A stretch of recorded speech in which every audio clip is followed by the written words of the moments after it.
Welcome to Grounded with John Tester and Maritza Giorgio. We are having a week, Senator. Our chat with Governor Walz is getting a lot of attention. We were in the New York Times, we were in The Hill, we were in Fox News. We're all over Twitter, and we're getting a lot of new followers and subscribers to our Substack. So thank you so much. But we have to say now it's official. John Tester is a podcast bro. It's in the New York Times. I guess I am. Well, it's kind of interesting because when we had Walz on, I thought to myself, that's cool. We have a Walz on, governor, former congressman, governor from Minnesota, your favorite state. And then, vice presidential candidate. I got to tell you, people watch what he does. Everybody in the country, every word he says, they're analyzing it and checking it out. And pretty wild. I know. I would have never thought it, but what the hell? Well, today we have another big guest. It's a music legend, fellow Montanan, Jeff Ament, on with us. He's the bass guitarist and founding member of a band you may have heard of. It's called Pearl Jam. Yeah, I have. They're also in the Rock and Roll Hall of Fame in Cleveland. It's incredible. Yeah, it's good. Jeff's a great guy. It'd be fun to be able to visit with him and talk about the old hometown. It's good. Yeah, so tell us a little bit about that before Jeff joins us, because he's from Big Sandy, like you are from Big Sandy, and I want you to explain how his dad is actually responsible for your signature look. Yeah, his dad, a guy by the name of George Ament, was mayor of Big Sandy, sold insurance, drove bus, just about did anything you need to have done in a small town. And he was a barber. And my brothers, who are both follically challenged, we'll put it that way, they're bald, were giving me some grief about, oh God, it's probably been 40 years ago now, about me going bald. And so to prove them wrong, I went to see George and he gave me a crew cut. And it stuck. I've had it ever since. Did he pick the crew cut or did you pick? Oh, I did. I wanted to so you could see that my hairline was not receding. And by the way, I just saw him here about a month ago and they gave me the same old line of gas that my hairline was receding. I don't know about that. No, it's not. It's just Yeah. they're just jealous of people who have hair. That's all. They're jealous. They are jealous. All right, we'll talk a little bit more about that. Let's get into some headlines here before Jeff joins us. Looks like the honeymoon's over. Elon Musk took to X on Tuesday to write a scathing post about the big, beautiful bill. Wait, what did you call it, Senator? It depends on which day I've called it garbage. I called it a piece of shit. I've called it a lot of stuff. Okay, so Elon Musk and you have something in common because he wrote, "I'm sorry, but I just can't stand it anymore. This massive, outrageous, pork-filled congressional spending bill is a disgusting abomination. Shame on those who voted for it. You know you did wrong. You know it." Now, the White House press secretary was asked about it, and basically she said, no real surprises. We knew he felt that way, but the president stands by it. What do you think? Well, I think it's rich that somebody who came in and trashed the government with no oversight whatsoever comes back and says, I don't like the way things are being done. When he was doing things, people didn't like it. He didn't put himself out there for confirmation or have people there. So there was some transparency to what he was doing. We don't know what information he got. Could have got Social Security numbers, could have got information about his business. And in fact, I'm sure he did, quite honestly. So he did his job from his perspective. But what's really sad about this whole thing is they're pulling money out of Medicaid. I think they want to defund Job Corps. I think they want to take away or defund SNAP or defund part of SNAP. There's a ton of stuff in there, and what they're doing is they're giving tax breaks to the uber rich. Now, some of the folks get on TV and say, "Well, no, everybody gets a little piece of this pie." No, the uber rich get a huge piece of this pie, and everybody else gets just little crumbles. And so that's the sad part about it. So I never thought I'd ever say this, but I agree with Elon Musk. I think this is an outrageous bill. We'll leave it there. Okay, the White House is sending a package to Congress, speaking of Elon Musk, that would basically codify all of those DOGE cuts to USAID NPR, PBS. Now, Congress already passed funding for these programs, right? And this so-called rescissions package would claw back $9.4 billion in spending they already approved. They just need a simple majority. So unanimous GOP support would get this over the finish line. Here's the question. Will we see pushback from your former colleagues? I'm thinking specifically of Senators Murkowski and Collins. Well, you should see more pushback than that. But look, truthfully, this is the way it should be done. Congress is the one that appropriates the money. Congress should be the one rescinding the money. And this is the way it should be done. Not the way the president did to begin with giving an immigrant to this country full rights without any confirmation or any oversight to do whatever the hell he wanted.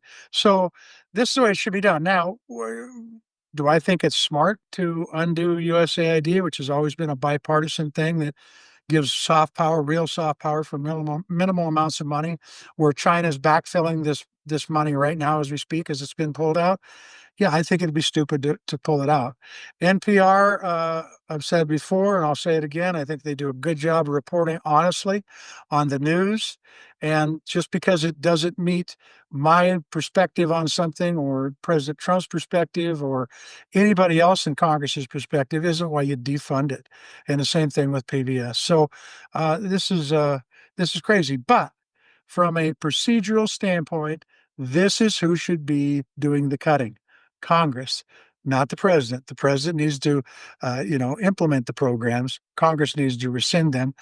So at least they're doing the right thing finally. Congress finally gets to do some work. But this should have been done early on. The acting director of FEMA is going around telling people today, hey, I was just joking. I was just joking. That's because he said in a meeting on Monday that he wasn't aware of the upcoming hurricane season. Multiple staffers talked to reporters confidentially because they said they were baffled. They weren't sure if he was joking. He says he was just joking. The Democrats, though, are having a field day. They're all posting about this. And, this comes after many times President Trump and people in his circle have suggested that they get rid of FEMA altogether. Yeah, well, no wonder you want to get rid of FEMA when the director doesn't even know when the tough seasons are coming down the pipe. Look, as I said before, the group that the president put forth in the cabinet, you'd be hard pressed to find a group that was less qualified. Period. And the FEMA director, maybe he was just kidding, but why would you kid about that? I mean, that's really not even funny. Well, we're all going to die anyway. Well, that's true. Um, She wasn't kidding either. Let's talk about another person in the circle. Secretary of Defense Pete Hegseth. He ordered the Navy to rename a ship, which is a rare move. Military.com is reporting that Hegseth ordered the Navy Secretary to rename their oiler ship USNS Harvey Milk, which is Harvey Milk is a gay rights icon, and he wants them to rename it. An official told the website that the timing of the announcement during Pride Month is intentional. This is silly. It's ridiculous. They should be focused on China, and they ought to be focused on keeping our allies instead of pushing them away. They ought to be focused on North Korea, Iran, Russia. They ought to be focused on what's going on in Ukraine, because it's a disaster, and that's what they ought to be focused on. Not this is crazy stuff. Yes. This is just silly, and it shows how dysfunctional that outfit is. Okay, we haven't talked about this yet, but this Make America Healthy Again report was filled with errors in its cited sources. Reporters figured this out. They actually listed sources that just period don't exist.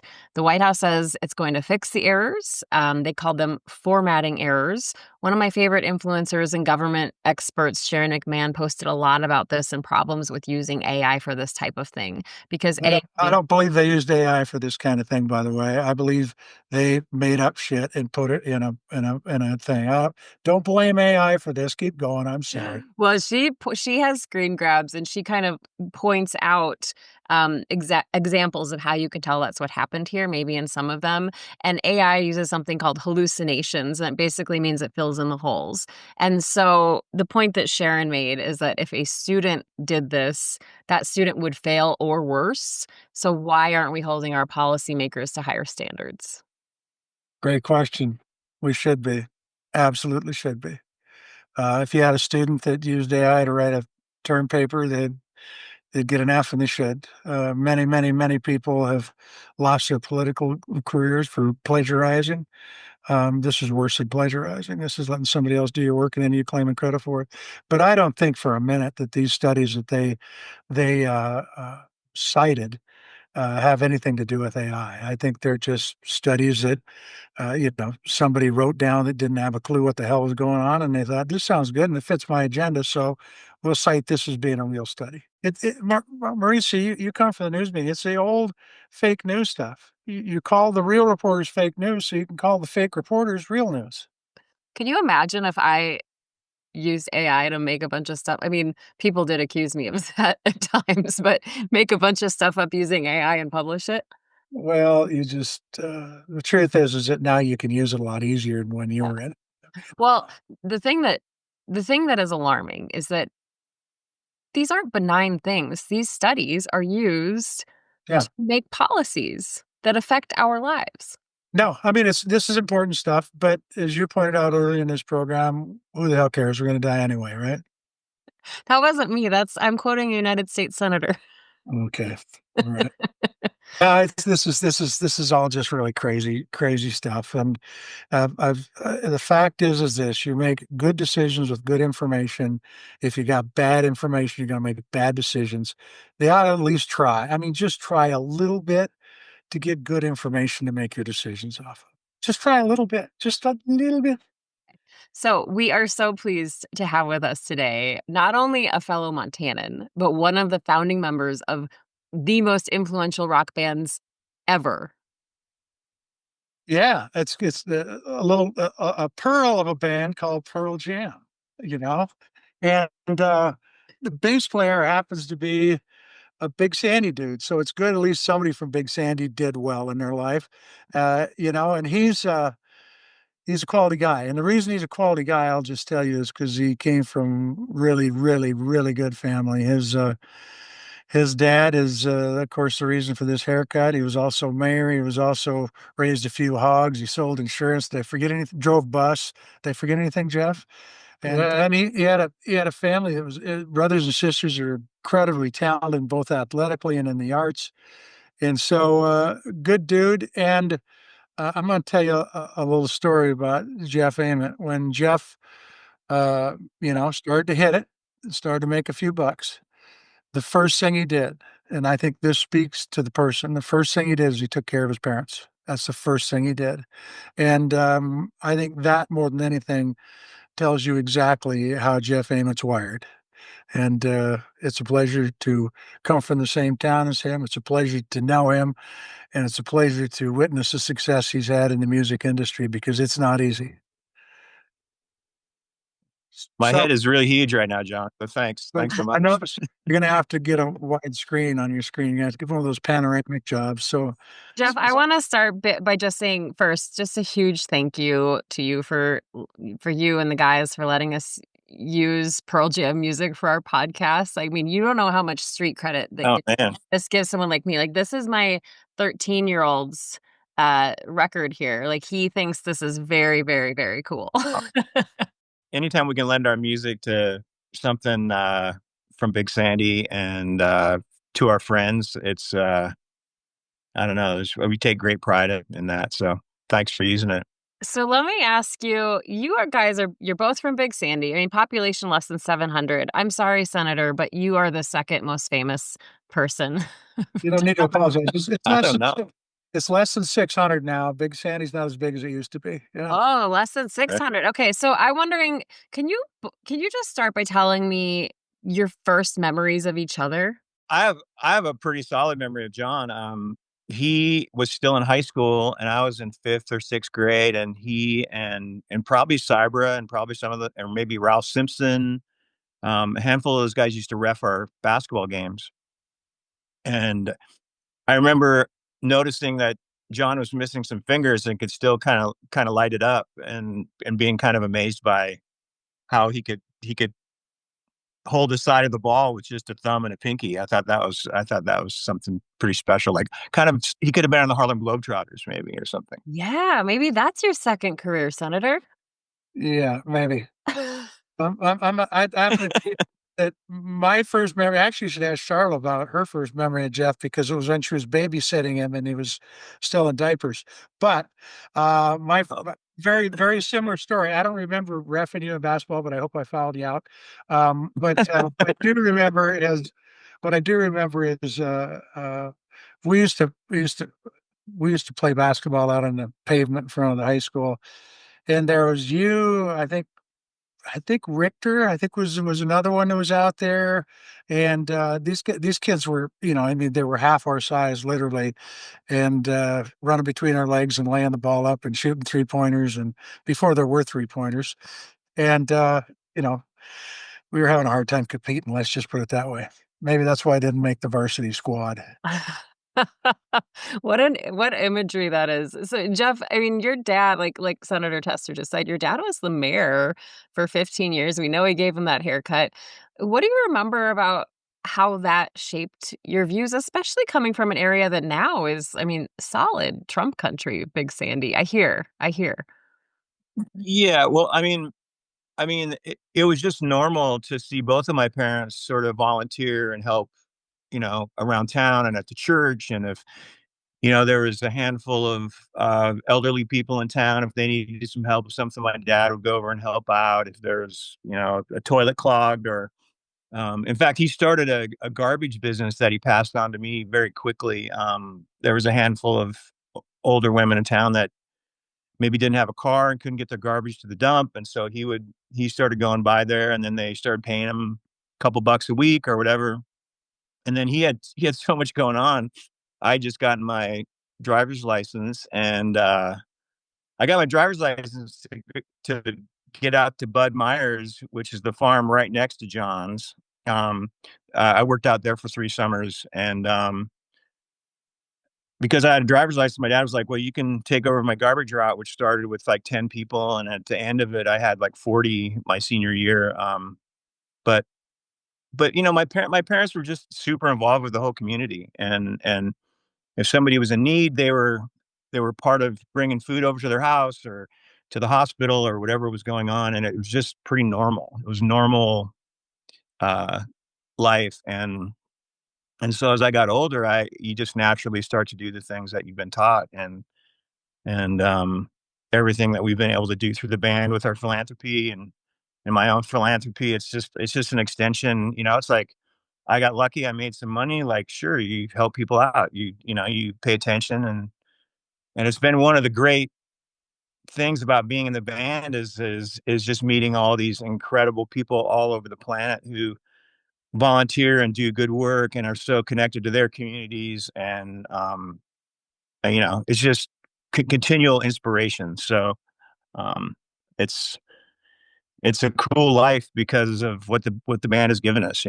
That's so amazing. And you're both musical. That's the other thing about this. Like you're both from Big Sandy. You grew up with these values, but you're also both musical. I don't know that everybody knows that about Senator Tester, but I mean, did you ever play together? I don't think so. I think I was when I was in his building. I think maybe in seventh grade you were a senior, maybe. Yeah, Um, it's true. so I do remember him, playing trumpet. Before basketball games or football games. Um, That's wild. Yeah. but Yeah, well, the difference was is Jeff kept up on his music, and he's still a good musician. I can't say for myself the way it is. Yeah, All right, Senator, you have a question? I've been hogging it so far. yeah, you're doing good. Look, we're going to get into politics here in a second, Jeff, but I want to talk a little bit about the band because they're good. They're a good bunch of fellas.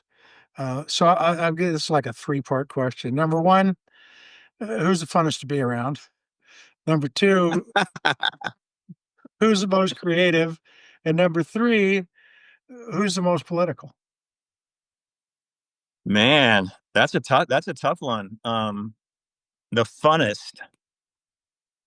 I think the funnest would have to be the combination of Stone and Mike because they are sort of Laurel and Hardy. I mean, if we haven't been together for a while, they're so excited to see everybody that they just sort of start doing this bit, and a lot of the humor we've heard before. It's it's the being together for 35, and with Stone, I've been playing with him for over 40 years.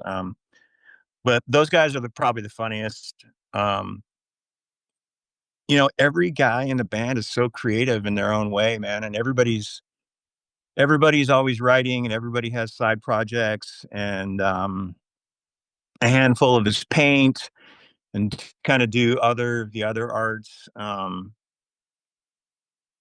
then so I don't really have an answer. I think that's a tie, and I know that's a cop out.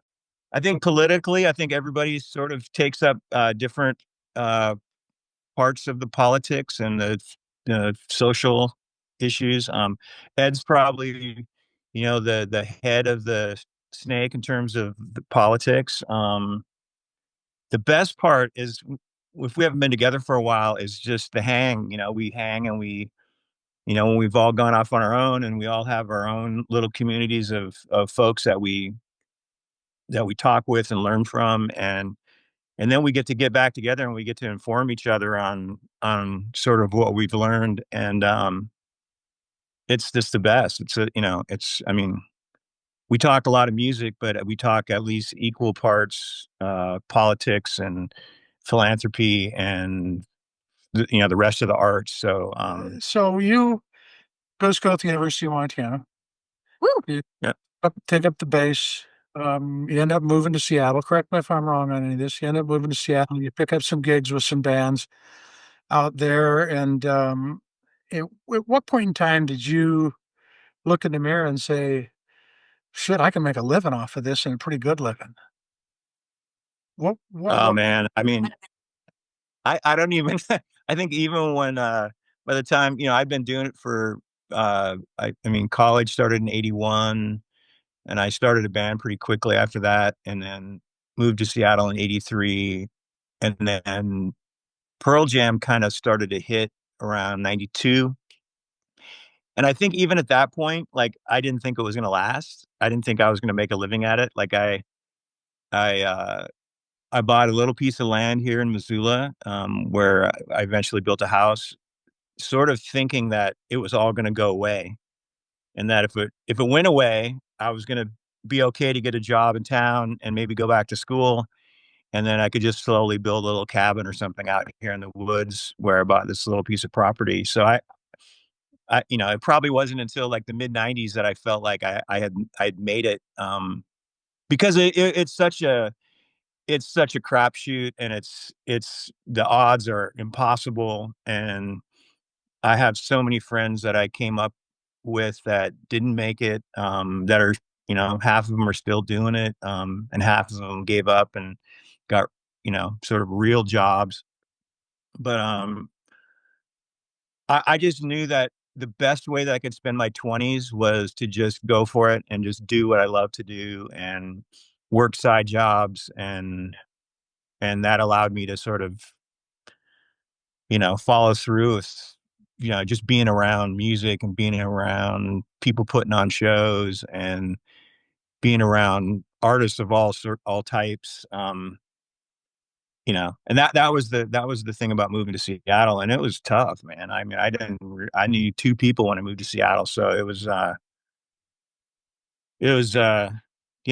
I was lonely, and I was broke. When you bought that Yeah. land in Missoula and you said, "Well, maybe I'll just move back here and get a job in town," like, did you think, what kind of job? Like, what would Jeff be doing in Missoula today if Pearl Jam didn't have the success it had?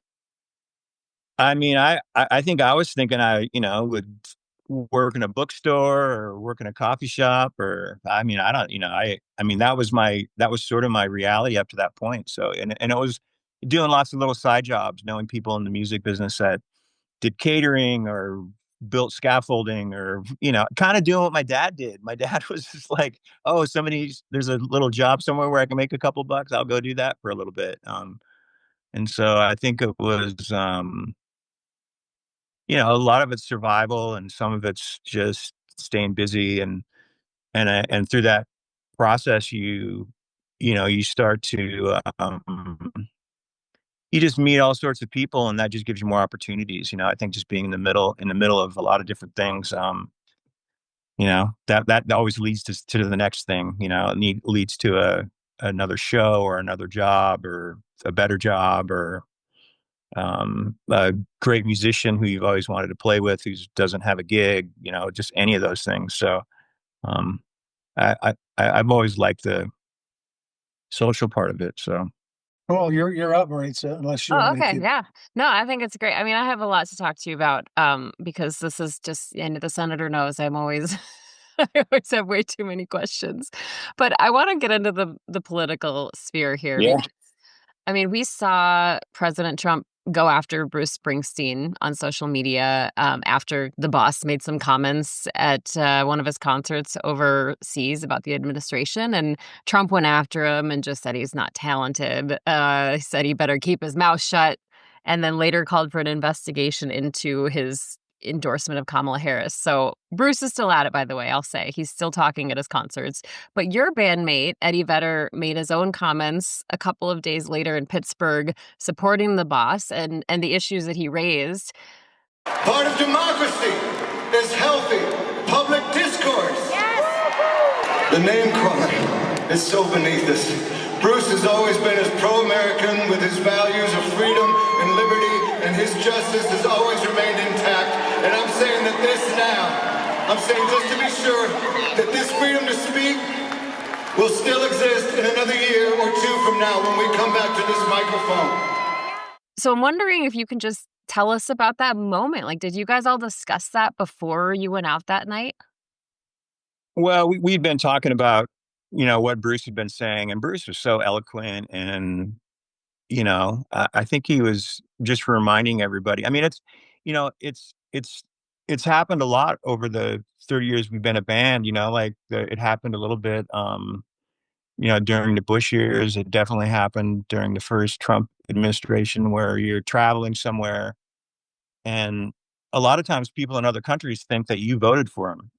They think that you're supporting this things that are going on because they won the election, and so it's a lot of conversations they end up having with people from other countries, and it's really interesting to hear people's perspective in South America or whatever, because they're getting probably a more balanced um, angle on it than we even get here. I think if any of us, if we're in the left bubble, you get the left side of the story, and if you're in the right bubble, you don't even get a lot of the story. And so, um, but a lot of what Bruce said, and a lot of what Ed said that night, or a lot of what he focused on, was that Bruce was just like laying out facts and things that he was worried about, and that these things didn't represent what he thought of as being American, and a lot of it has to do with freedom and freedom of speech, and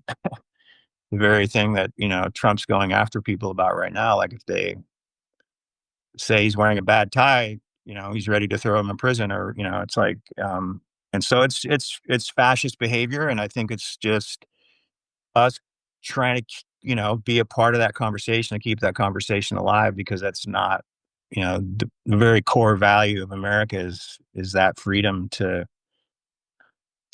speak out. And Bruce, man, the 3 or 4 uh sort of little monologues that I've heard Bruce give, they're so eloquent, and then Trump just comes back and it's just name calling, and he's calling him a raisin, and he's calling him, and it's like, Lord, man, like, you know have you looked in the mirror, man? Like, what is your mirror showing you back? Like, you're you know it's crazy. It's like, it's a level of narcissism and sociopathic behavior that we've never witnessed publicly. We've heard about it. You hear about it with, like, celebrities and that sort of thing, but you know it's like, it's got to be tricky, because I imagine there's a lot of people in Trump's base that love Bruce.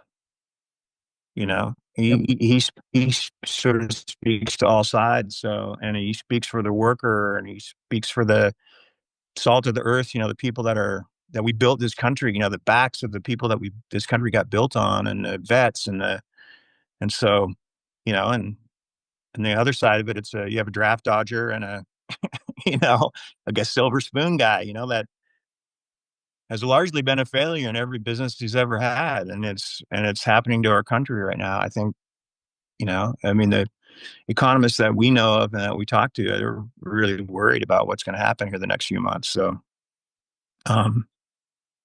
yeah, it's crazy. It's just crazy times, it's like, and all got to do our part. We all have to keep talking to each other, and in particular, the people that support the president. We have to talk to those people. Mm-hmm. Amen. So, you want to keep going? She's a reporter here, Jeff, so she tends to ask a lot of damn questions. So I have to beg for an opportunity to get into that. Stop. So look, you guys, you stay up on the news. I mean, I can say that with people who don't like you or do like one thing, you guys, you're not shooting from the hip. You're using good information when you talk on stage because you have to. Okay.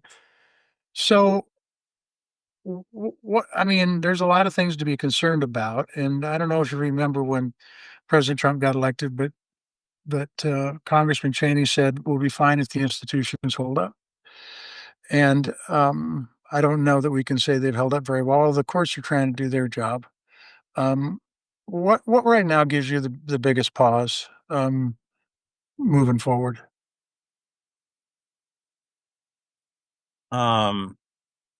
I think the biggest pause is just the bulldozing that they're doing. They don't even care if the courts are saying you can't do this. They're just doing it. They're like, and I think the scary part to me is if somehow the military gets involved with it. And then and then you start thinking about AI and what AI's part is going to be in all this stuff. I mean, they're talking about AI having, a really profound effect in how we do things in the next year or two. I mean, that's frightening, absolutely frightening. And the crazy thing is I feel like as bad as a lot of the stuff is that's happening right now, the name calling, anybody that's not white or a man is a second class citizen and is getting ridiculed, the transphobia, the wars going on around the country, what's going on in Palestine. It's just like, it feels like the real part of that conversation just never rises to the top, even when you hear a lot of, uh, you know, news reporters talk about it. It's always ends up being this Israel versus Palestine thing. And it's not, it's like Hamas versus Netanyahu, and they're both fucked. They're both the worst, most evil thing in the world. And, nothing good is going to come out of killing 40, 50,000 Palestinians and reducing that country to rubble. It's just going to build up Hamas even more. I mean, if you're the one surviving kid in a family over there, sure, you're going to join up. It's like they just killed everybody I know. It's like, I mean, terrorism is birthed out of those sort of situations. And, but oh man, there's so much to be worried about, John. It's like, that was the first thing I wrote yesterday when I was thinking about what we're going to talk about. I was like, where do we start? Like where, and we're not even talking about the environment. I mean, we're going to, our state, we already have 90-degree days in May here in Montana. It's like, what, it's like, That's true. Probably some of the real issues we're not even talking about. So. No, that's absolutely true. We have that same problem, by the way, on this. We do this once a week at least, sometimes multiple times a week, and there's so much information. And Maritza said this a million times. There's so much information we can't cover it all, even though it's been 3 days since the last time you heard us, or a week since the last time you heard it. It's crazy. And I don't even know how you stay on top of it all. I mean, I struggle to stay on top of it, and I'm pretty plugged in. And so, yeah. And we've talked about this. It's the strategy. It's just the strategy of like flood the zone so people feel overwhelmed and they just look the other way. But I think you touch on something, Jeff, that's important here. And this is for so many things in our political sphere. Like, you can hold multiple truths at a time. Like, it can be horrific to see what happened on October 7th, and horrific to see the attacks on Jewish people around the world, and also horrific to see children in Gaza being bombed. And it's, we can hold multiple truths here. And the other part is like, why aren't the colleges doing a better job? I mean, colleges should be the place where you can have those conversations. Like, Yeah. there should be every college should set up a moderator, and they should set up a forum where people can go and ask dumb questions. Colleges should be the place where everybody can ask the dumbest questions, and everybody should learn about that stuff. And they shouldn't be threatened to be deported. And I don't know.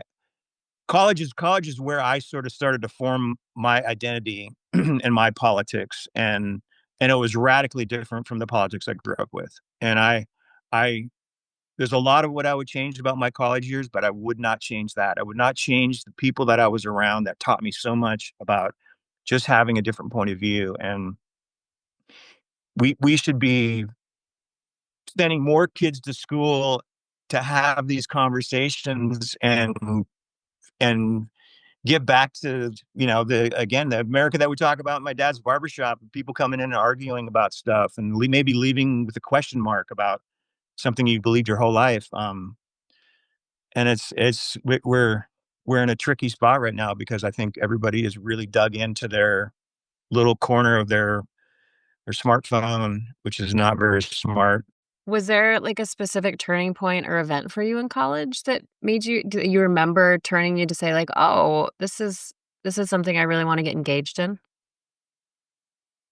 Well, there's two things. Like, I started playing in a punk rock band, and I sort of came from like a very Republican angle on politics, and the people that I was playing in bands with, there was a kid from Los Angeles, there was a kid from Hawaii, there was a kid that grew up in Missoula whose parents ran a dance studio, and so it was very, very liberal and very progressive, and I felt kind of like an idiot those first few months. I would just listen to those folks have these conversations about things, and then very shortly, I took a comparative religion series, and I was in a classroom with like 20 kids there was a Buddhist kid in the classroom. There was an atheist, which I didn't even know atheist, and then there was a gay kid in the class who I didn't even know that. I mean, this is crazy, but growing up in Big Sandy, I didn't know that there were gay people. I didn't know that there was, it wasn't a part of anything that I was around, or anything that anybody talked about. And so just being around that diversity, and hearing people talk about things from a different angle, it just set me on this path to like educate myself and learn about the history from a different point of view, and to learn about histories I wasn't even taught. I mean, we were taught very little about Native American history. We were taught, very little about the civil rights movement. We were taught very little about women's rights. And so, it was, it was just a place to have a clean slate and to ask the dumb questions, and I asked a lot of dumb questions my first year of college, like, and it was okay. I had teachers that stuck up for me when somebody would laugh at me, and and that was a powerful thing. So, I heard there was no such thing as a dumb question. I've heard that before. man, it's not dumb until the whole class laughs at you. That's about them, not about you, Jeff. We're gonna pull out my counselor's advice here. That's about them, not you. Right. Thank you. So, I mean, you guys, you're known for getting political. I found this video from 1992, and you were being interviewed about this like first big event that you were holding. I think it was in Seattle to get out the vote. And then you've done that here every time Senator Chester's been up for re-election. So we did have somebody write and ask if you're going to continue that even though the senator's out of office. Will we still see Pearl Jam activity in Montana for around elections?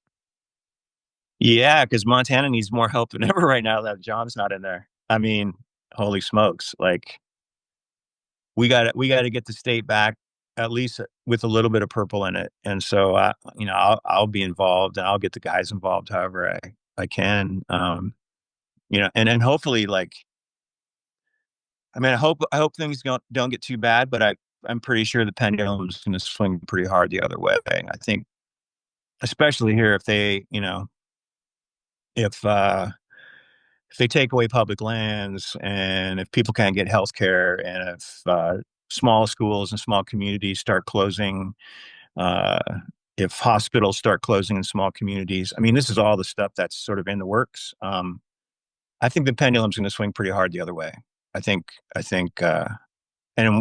it's like you just got to be. I mean, you got to be ready to go when that happens. And so, the challenge is, I'll just say this because you're right on all those things. You close the hospital, you ain't going to get them opened again.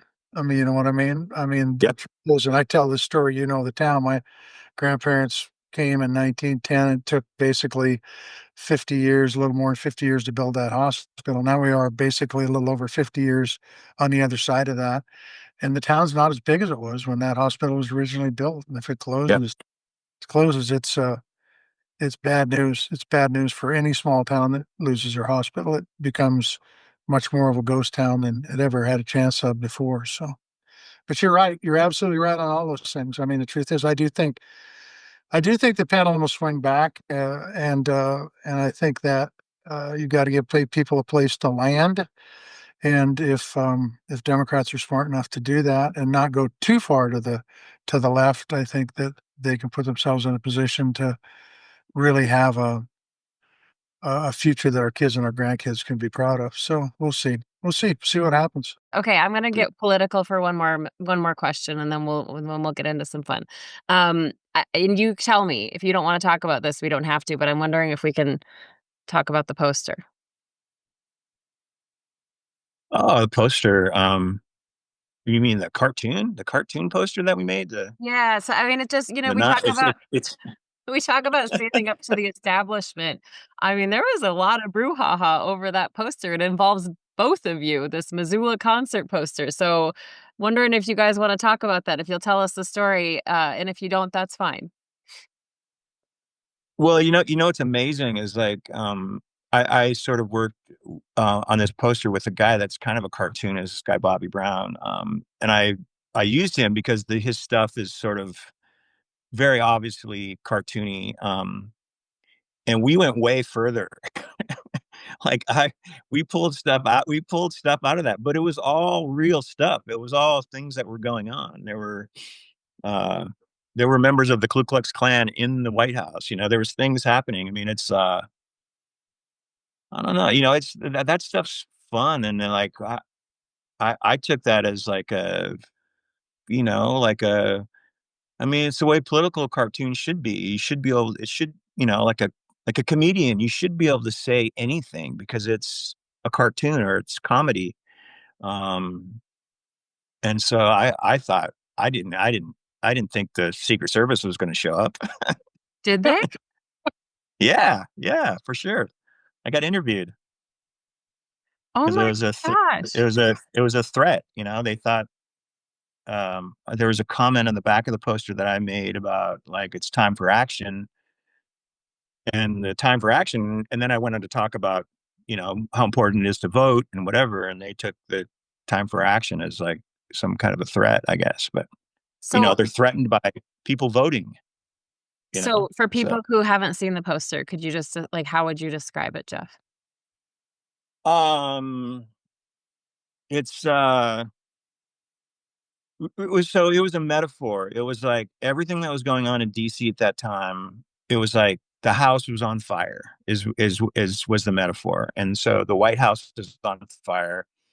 And then you see lots of little elements of things that were going on. There's a picture of a skeletal president with a briefcase full of money with a sickle and hammer on it. So there's like the Russia stuff. And then it had a picture of John sort of over the top of it in a tractor. And it was like me, it was me saying that here we have a guy in our state that is above all that nonsense, all that chaos that's going on in the White House. Here, we have a guy in our state that is as real as they come and is sort of operating outside of what was to become the oligarchy and you know the you know I mean, it's amazing the stuff that they set into place that's really happening right now. But yeah, the poster was a cartoon, just mostly supporting John and just saying like how John exists outside of DC. Damn, that's the first time I'd heard that. I always looked at me in a tractor thinking, shit, I can finally fly, And it's a svelte version of you, I will say that. And you can see, it's John. Yeah. He's holding up his absolutely. Absolutely. Yeah. And I was running against I like me on the tractor. I like that a lot. And then the other ones I was running against Rosendale, who was from Maryland, and you had a crab hand on him. I thought that was pretty funny. Oh. Yeah. Yeah, that's right. That's Maryland, right. Yeah, exactly. I just want to end with one quick story, and I don't know that I ever told Jeff this, but they did a concert the same day the hurricane hit New Orleans, Katrina, they being Pearl Jam. And I look, I'm a farmer. Never been around. I'd never been around musicians before. I mean, true musicians that made their living by playing in front of crowds.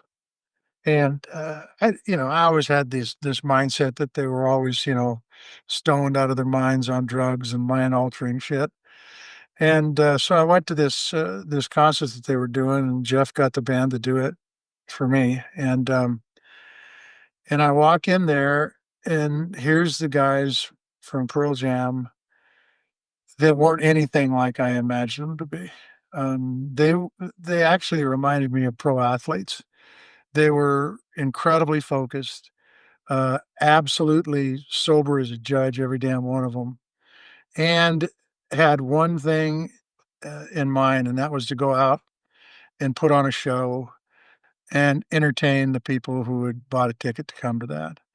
And every time I've been around these guys, and I've been around them a lot, every 6 years I've been around them when they put on concerts, and they are the professionals of professionals. They're just, I am telling you, and if you think about it, these guys can't be a bunch of screw offs. If they were screw offs, they'd have been done, a year and a half after they started.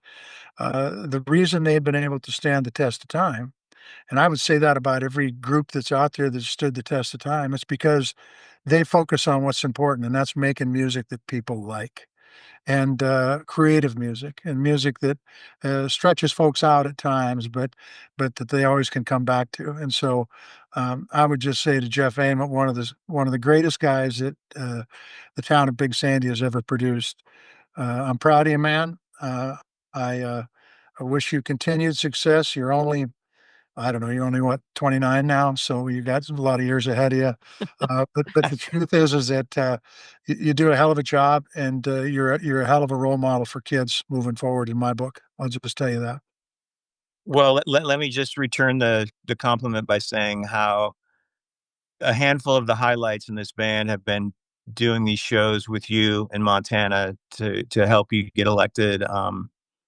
And I couldn't be more proud to sort of watch how deep you got into government and what a representative you were for rural America and for the salt of the earth of America and the worker and the vet and women and people that live outside the margins, the people that are struggling. It's been an honor to watch you, stand up for the best of America and to sort of really live in the central part of the two parties and operate like any real politician should. So thank you for your service, man. Thank you, man. Thanks for being on. Appreciate Yeah, you. appreciate it. Really, really appreciate you, Jeff. Thanks, Maritza. Thanks, John. So, like always, I mean, when you talk about this band and their legacy, you can't do it without also taking care of your fans. And I had pulled this clip that I didn't get to play, obviously, but there was this clip about him that's going around social media right now from 1994, and he's testifying before Congress about Ticketmaster and the monopoly. And I mean, they care so much about their fans, and their fan base loves them. I mean, their fan base is, like a Swiftie fan base. I mean, they are just loyal, and you can see why. And then you have his side projects like Montana Pool Service, building skate parks across Montana and other states in this region too, and how much he wants to just give back. It's pretty cool. Yeah, I'll go back to what I said earlier in this podcast, and that is when Jeff made it and started making a few bucks, the first thing he did was take care of his folks, and that speaks a lot to the person. And then if you take a look for the last 25 years, maybe longer, he's been out there putting skate parks in places where kids need skate parks, so they got something to do so they don't get in trouble, and so they can get some exercise and get the heart beating and have some fun. And that's Jeff Ament. And then he goes back and he does these skate jams. Does one in Big Sandy every year, but I think he does them in other parts of the All states. over. He goes back and he connects with these kids, and they feel like they belong and they have a mentor. It's wonderful. The one last summer, I went in to visit with him a little bit, and there were skateboarders from all over the country at that doggone thing. It was amazing. Tents set up everywhere, people having fun, people getting along, and Congress could take a lesson if go pitch a tent at the skateboard jam that Ament puts on them. Maybe I'll find some common ground. Okay, really, really quickly though. I mean, do you remember, like, have you been a PJ fan from day one? Like, do you remember, like, when you realized, like, oh man, Jeff from Big Sandy's making it? So what I really remember is going to a basketball tournament. I think it was in Cut Bank, and Jeff I think he just moved to Seattle, and he came back and he had dreads down to his shoulder, and Big Sandy's a pretty conservative town, and people were looking at him in the crowd, go, geez, look at that son of a bitch, he'll never amount to anything. And then, he hit it. And then he came back to Big Sandy. He probably still had dreadlocks. I don't remember, but everybody's going, God, it's good. I know Jeff Ament. Wow, it really makes you proud, And so it's funny what success does to points of view. But bottom line is this: Jeff Ament's the same person he was when he was a fifth grader in grade school at the FEMA school in Big Sandy, Montana. He's the same dude, comes from good stock, and he's gonna stand up and speak his mind because that's how he was raised, and that's a good thing. And he's not confrontational about it. He's very straight up and fact about it. You saw it during this interview. And he's just a real asset to not only Montana, but the whole country and the world, quite frankly. Okay, let me see your hat. What does your hat say? It says Weather Channel. Oh, the Weather Channel. I agree Yeah. with that. So we're I don't know when this is going to be released, but we're taping this on a Tuesday, and it rained day before yesterday, and it wasn't enough. It was a good start, but we need to prime the pump and get some more rain. So I'm wearing my Weather Channel hat. So Okay, that's like, yeah, that's you're calling on the weather gods. I know. I yeah. need to go pick morel mushrooms. I need some more rain because it's getting a little dry out in that forest. Well, you look like you roll in the dirt every time you come out of the forest from Well, picking up. if you're on a burn scar, you're getting, soot and ash and burned out trees all when I touch my face too much. Okay. Your face has a magnetic attraction to soot.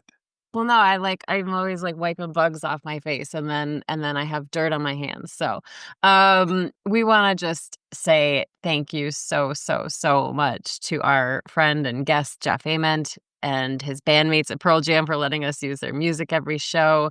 You can find us on Substack, Blue Sky, Instagram, and YouTube. You can also shoot us an email at groundedpcast@gmail.com. We would love it if you would like and subscribe, leave a review if you feel so inclined, and we'll put some bonus content up there on our Substack. So I think that's it. Just to tally ho. Have a good one. Okay, bye.